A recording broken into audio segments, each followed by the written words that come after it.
They might have generationally, they brought it down to a Jewish of today, or whatever generation that we are today. But no one can really, point fingers at us at yet. Um, what I see is that in my few experiences in London, or in, let's say, in the UK, I've learned that all these things somehow have got strong effects. Um, the whole nation of UK, which is one source, which is being viewed as a Christian nation, that's what they might say because majority Christianity, somehow have come in to realize, knowing that it's the opposite. They are very socialized, and somehow they are very multiculturally approachable, or multiculturally approaching in terms of their ways of way of life. I don't see the idea of it being centered on Christianity as a key thing. It might be on the higher ranking section, the presentations and all that, and in the high levels of ruling. But in the general sense, you don't really see that. You don't depict that a lot. Now, UK is quite it's a little empire on its own, and has have a lot of great impact on society for quite a long time, even up to date. I think so. I don't know your view of it, but yeah, people like me who sort of admire a lot of things that the generation has, the generation has developed through these developed countries. It's sort of we are being drawn to it, either through brain drain or maybe through some good or some inspirational means. Some people come in through religious grounds, some come in through any secular approach of things, which could be anything. But whichever way, people have migrated into it, and the generation has also embraced most people in a loving manner.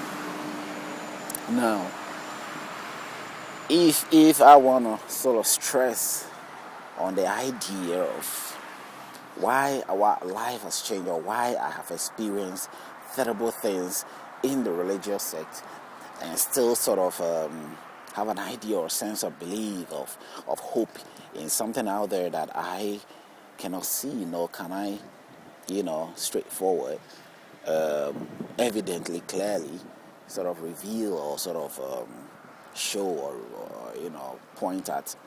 Why do I still somehow hold on to such idea, or have that confidence to?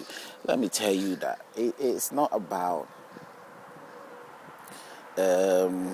belief which I'm going to sort of enforce on any other, but it is a suspicion that I have that I can't let go.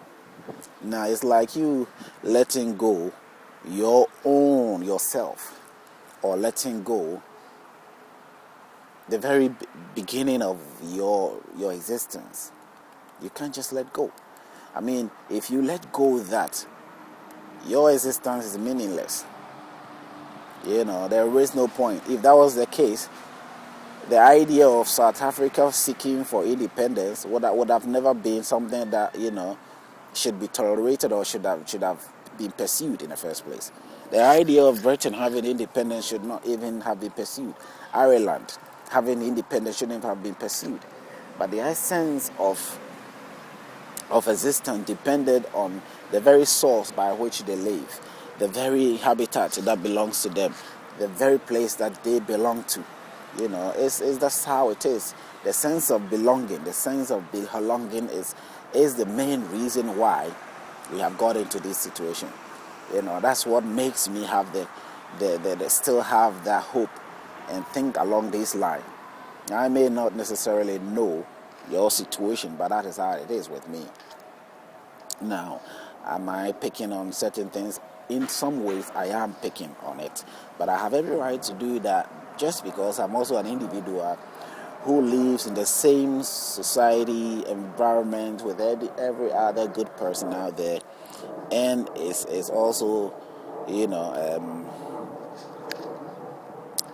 somehow can be exposed to any danger or anything that others might be exposed to. I deserve the right to sort of protect myself from anything that is deceptive and destructive, anything that is deceiving. And that is the major thing that matters. If you cannot have a sense of logic in your life, it's meaningless to sort of pursue life at all. Then suicide becomes an option. Now, no. I have been tried and seen that somehow, through a group of religious people that I trusted, almost lost my life. I probably have lost my life as I sit down or try to converse with you. There is this sense of spirit thing that comes upon me, or this thing that comes that blows my head away. Sometimes you can see that it's taking your brains out or something. You can't remember a thing that you have thought of. Now, people have problem with memories. I agree with that. But if it's happening without any sense of feeling, which is strange feeling, something that you've never or you don't really anticipate of, you've not been going through, then you sort of have your suspicion to realize that something else is happening. Because people have their normal forgetfulness, that's fine. But that is not what I'm talking about. A forgetfulness which is happening as a result of a reaction or something reacting in my normal everyday body, reacting inside which I'm feeling. I'm sort of going through it. And also, I have had a close and a personal and a real experience of a shocking wave. As I said, almost like the shocking wave of a 250 watts electricity power.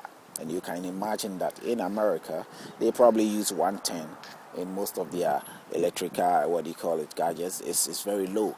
In some of the parts of the country, in the UK and in most of the African places, the electricity power, the energy that goes out there for people to use the lights and all that is about 250, which is very strong. And when you get shocked with electricity of that nature, it's not very likely that you live.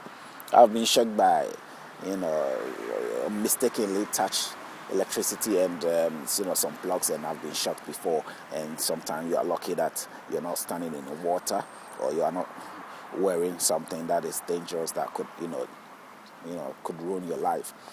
And even that shock sometimes becomes terrible, because if you have a plastic on, or you're sort of standing in an area which the shock cannot really strike you in a bad way, then you are lucky. So basically, I know somehow what electricity shock is about. So when I experienced this shock on a normal bed, I wasn't touching electricity. Then I realized that this was a movement or something like a shocking wave of that strength. Even probably the wave was more stronger than even what I am anticipating or what I'm thinking of electricity. It's even higher than that, shaking my whole body from the legs all the way to the head. It went that way, went back down again, and then the shock came up again twice, and that's it. It just went off. It stopped, just like that. And I still live. But when it happened, that moment when I went on my business, joining the group, going here and there. The next, I think 3 days after, when the whole journey was ended, that I have to return back, I started feeling very weird, And I've already had an experience where a spirit has spoken out of my mouth saying, "Let God be God." Now, whatever that spirit is trying to point that there is a God, and that they should allow God to be God. Who is preventing God from being God? So I have to know the meaning of all these things. Now, I'm sharing it with you. It's personal. It's my personal experience, my personal account. But I'm sharing with you because you are a fellow human being, and you deserve the right to know, or to have. That is why the media is there, to be reached at and know what is going on the other side, what is happening to the other chaps or the other people, what is going on. Are they freaking out? Are they in a dancing area? Are they having fun? Are they experiencing something weird? Is there some alien around? Yeah, we already have some suspicion of alien things and all that kind of. So maybe this can be an alien related thing. Who knows? Let's hope that it isn't.